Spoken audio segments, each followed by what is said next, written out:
He can say it's despicable. He can call it disgusting. He can say this will turn a lot of people off. But he never said, we won't do business with Conor anymore. He never said Conor's no longer a member of the UFC. And that's for either one of two reasons. Either, number one, Conor can do anything, and it doesn't matter because he's the meal ticket for that entire operation. Or number two, he was told by Dana White there was a wink, wink, nudge, nudge agreement. This is what you do. Now, it's possible that Conor McGregor was told by Dana, hey,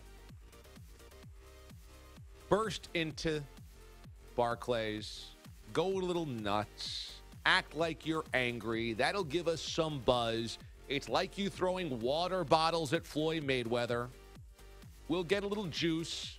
We'll get a little attention for Saturday's fight, and that will grease the skids for your next fight, and we begin promoting your next fight. There's nothing that Conor knows better than promotion, and it's possible this was just a show that went awry, where the agreement was, hey, go a little nuts, and this will begin the ball rolling on us promoting your next fight. And maybe it went too far, and Conor throws metal objects into the bus, and he's not supposed to break glass, and the shards aren't supposed to hit other fighters. They're not supposed to cancel the fight. Maybe this has just gone too far, but there is only one way for us to see if you can trust Dana White in this, and that is, will they do business with Conor McGregor again?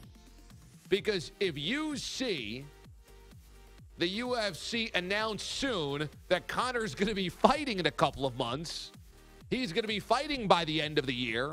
If they announce his next fight and begin promoting off his back, then you know part of this was staged, all of this was staged, or it doesn't really matter. That what Dana says doesn't actually matter. And I'll tell you, there is a smoking gun here which I don't trust that smells fishy.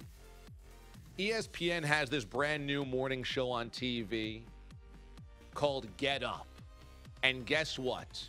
Their first week on the air, they're looking for attention. Their numbers haven't been all that good this week. Dana White happens to be part of their roundtable discussion today, all morning long. And the other operations for morning television across the cable stratosphere. So it just so happens that the day after this Conor thing happens, Dana is scheduled to be on set with a morning show all morning and doing other television hits. Now, Dana knows how to capitalize on attention. Maybe this happens out of nowhere, and maybe he goes, you know what? We got to get on these platforms. But is this also a little too perfect? Smells that way. And I think if you want to be considered a true sporting operation, there is part of it which is the show. But when you can't tell what's fake and what's not, it's a losing proposition for UFC, because then you just become a worse version of something that's already done this for years, which is the WWE.